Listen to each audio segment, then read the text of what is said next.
Hello everyone, welcome.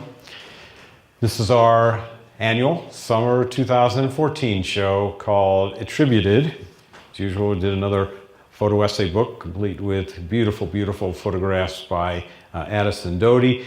This particular show is called Attributed, Searching for the Unknown Pueblo Potters. So we have a lot of curiosity about who made these pieces of pottery. In the contemporary pottery world in New Mexico, easy. Pottery is all signed on the bottom and has been now for a couple of generations. But in the old historic pottery, not so much. And so we'd like to know, partly because we're just curious about the old Pueblo pottery and the potters, partly because we want to express our gratitude, even to ourselves, even though they can't hear us anymore themselves, acknowledge the artistry and the beauty they brought into the world that is still here for us to enjoy today. So we're gonna start with this small group of beautiful, beautiful pieces of pottery from Zia Pueblo, and then we're gonna look at a few more from Santo Domingo Pueblo, San Ildefonso Pueblo in the next segment. So to begin with, you'll see these first three pieces of pottery from Zia have some similarities. Structurally, they look similar in shape. They all have birds, and they all seem to have had quite a bit of use. So older pieces, going back to the days when the pottery was made by potters for their families, used by the families. This first piece of pottery, beautiful water jar. Notice we talked about similarity in form. All three of these are ollas, O-L-L-A, olla, Spanish word for water jars. And this first one is beautiful. It has a pretty good size, a little bigger than the others. Beautiful surface ware. This piece has been handled a lot. You'll notice that the birds differ in each piece. In this particular jar, the bird has some distinctive features. If you look at Addison Doty's beautiful pictures online or in the book, and we'll get some close-ups as well in the video, you'll notice that in the body of the bird and in the wing of the bird, there are a series of dots and then black marks on either side of the dots. For that reason, because of the particular form of the bird, we can make an attribution to a relatively early potter, one of the first potters we know by name in Zia Pueblo. Her name was Reyes Galvan. Wonderful, wonderful potter who produced pottery, not so much for the art market, but for home use, but her pieces have been documented and identifiable today. The next piece of pottery, another water jar. A lot of things absolutely beautiful about this piece. First of all, it's a little bit later. This piece dating perhaps to 1920 or so. Distinctive about this is rich, rich red colorations, beautiful painting, and notice just underneath all the rimware from home use, water, ladleware at the rim, a very distinctive yellow. This yellow was used frequently by a wonderful pot of 1920s, 1930s named Harviano Toribio.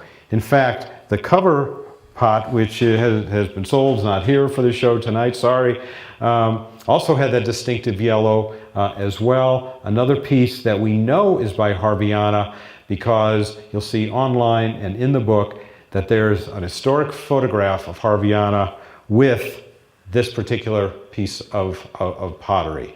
So our attribution can be very strong that this piece was by Harviana. Our attribution can be fairly strong, likely that this piece by Harviana as well. The next two pieces go together. Notice again, a lot of beautiful, beautiful patina and ware. This is a stunning water jar, created clearly by a wonderful potter, wonderful painter, who I think was Isabel Toribio, 1910 to 1930s, one of the finest potters at Zia. Very painterly, thick rainbow bands, beautiful application of paint. And this piece, from a period of time when, if I'm correct, Isabel Toribio was making pottery for the home. We move the clock up maybe another 15 years to 20 years, and we find another piece of pottery that I feel was also by Isabel Toribio. This period of time in the 1920s, a period of time when at Zia there's tremendous creativity going on among potters who may have been first making pottery for the home and now tiptoeing in the art markets because they're discovering that art dealers in Santa Fe and collectors might pay $2 or $3 for a beautiful piece of pottery like this. Why do I think it's Isabel's? Why do I think it's a tourist piece of pottery? You'll notice this one has a lot of signs of wear. You'll notice this piece, even though it dates, we believe, to the 1920s, has almost no wear. No wear on the surface, no wear at the rim. There are other differences. This piece is very stately, stands perfectly straight. Historic Pueblo pottery, if we go back to the first piece that we talked about by Reyes Galvan, might lean a little bit.